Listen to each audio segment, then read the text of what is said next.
menjelang satu langkah di depan itu sosok itu kan, saya mengulurkan tangan saya dengan pelan-pelan ke arah sosok itu kan.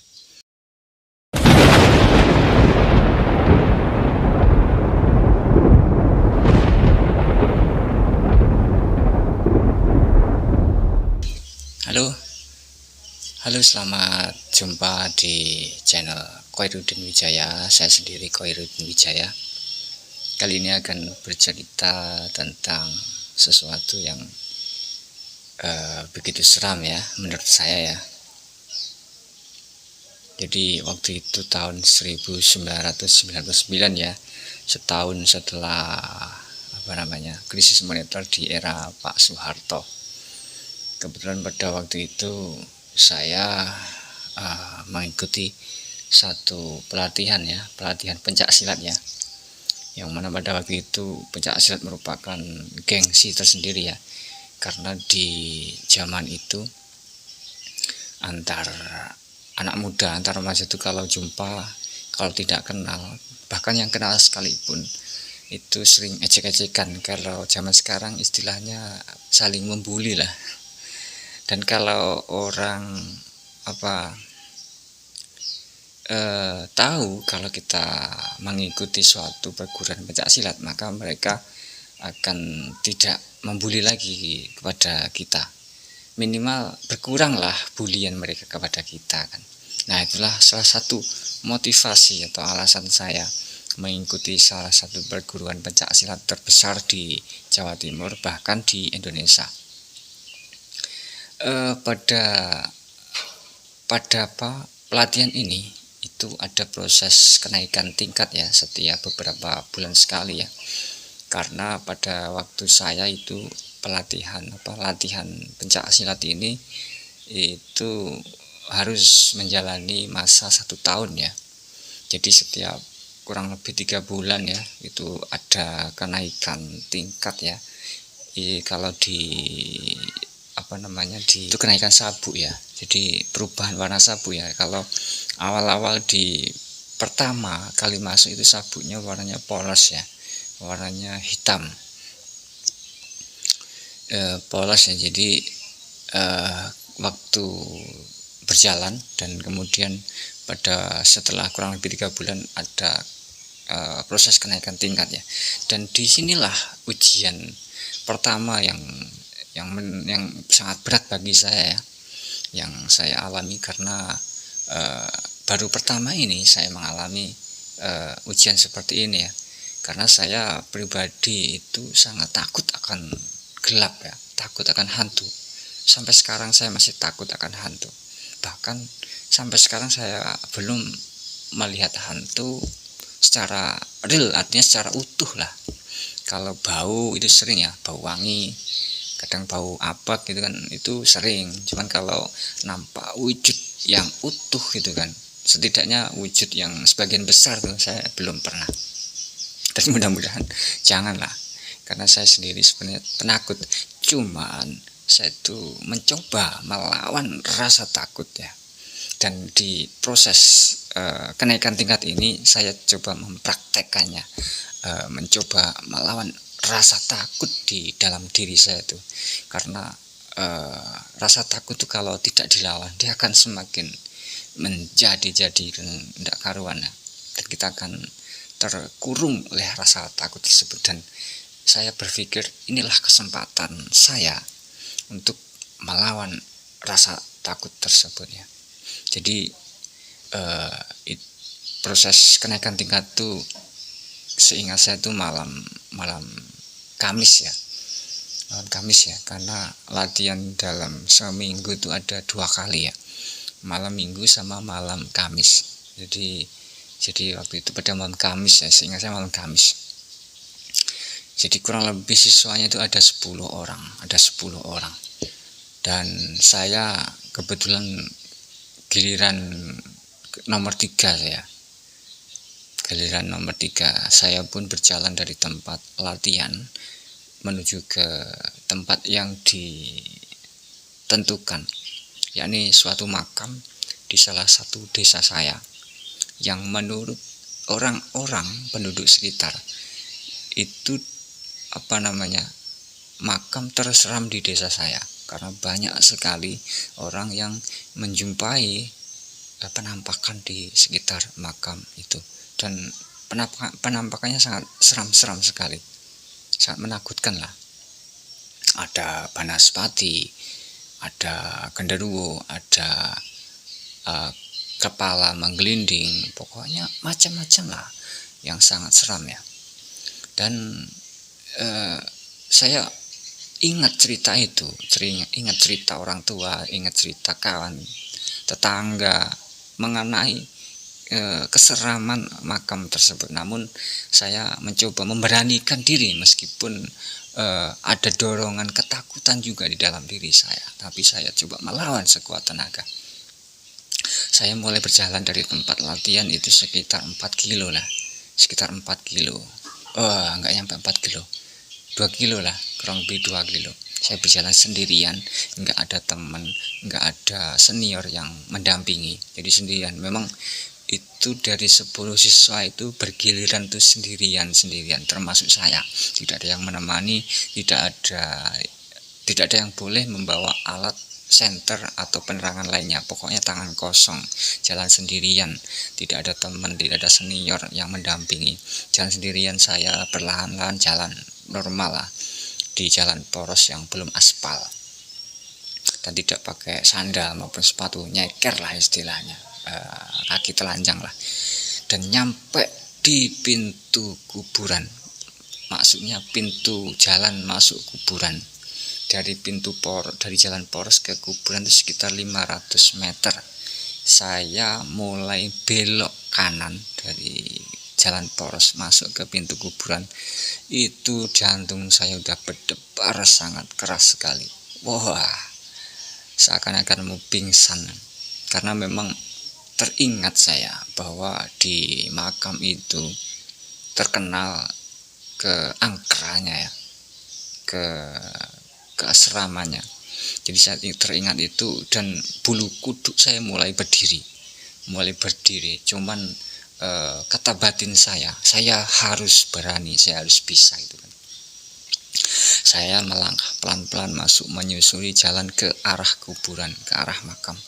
Kemudian setelah sekitar 25 langkah, kebetulan di situ ada pohon asem Jawa ya, yang tinggi, yang lumayan tinggi lah, dan batang pohonnya itu sekitar 40 cm, lumayan besar lah. Jadi pada waktu itu saya tidak sengaja itu melirik ke pohon asem tersebut, dan nampak sesosok bayangan, sesosok warna putih yang duduk di yang berada di bawah pohon asem tersebut. Saya pun berpikir dalam hati, bergejolak dalam hati lah, mau berhenti untuk melihat, menyentuh atau tidak gitu kan. Karena saya merasa takut, memang sebenarnya saya tuh penakut, apalagi jumpa hal-hal seperti itu, jumpa hal-hal horor seperti itu kan, jumpa demit seperti itu kan. Saya berhenti sejenak di bawah pohon asem itu, yang saya masih berjarak sekitar 3 meter ya, karena dari badan jalan ke tepi, ke pagar jalan itu sekitar 2,5 meter ya. Saya masih di tengah jalan, jadi sekitar 3 meter ya, itu jalan ke arah kuburan. Saya berpikir sejenak, ini pocong beneran atau pocong yang direkayasa oleh senior saya. Saya dalam hati berpikir seperti itu. Cuman saya nggak ambil pusing ya, saya coba aja melangkah mendekati. Saya ingin membuktikan ya, ini benar-benar pocong beneran atau memang pocong yang direkayasa ya, pocong jadi-jadian lah istilahnya. Saya pelan-pelan melangkah ke depan, menjelang 1 langkah di depan itu sosok itu kan, saya mengulurkan tangan saya dengan pelan-pelan ke arah sosok itu kan. Saya pelan-pelan pegang ke arah lehernya, sekitar area leher lah, kalau pocong area leher.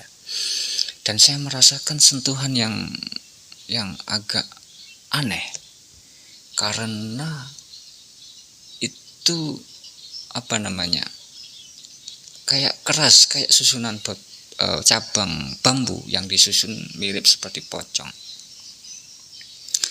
Saya menyentuhnya nggak berani lama, saya hanya sekitar 5 detik lah, sekitar, nggak terlalu lama lah, karena saya nggak tahan bulu kuduk saya yang sangat besar sekali kan, seakan-akan sebesar ini ya, bulu kuduk ini berdiri. Ya itulah, saya setelah megang sekitar 5 detik itu saya mundur pelan-pelan, dan saya kembali melanjutkan untuk mencari sabuk saya yang ditaruh di kuburan.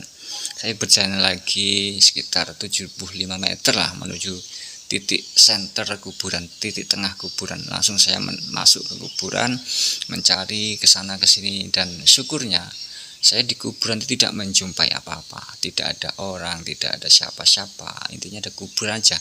Di sini saya sudah mulai berani ya menghadapi kegelapan lah, mulai berani menghadapi hantu lah dalam tanda kutip.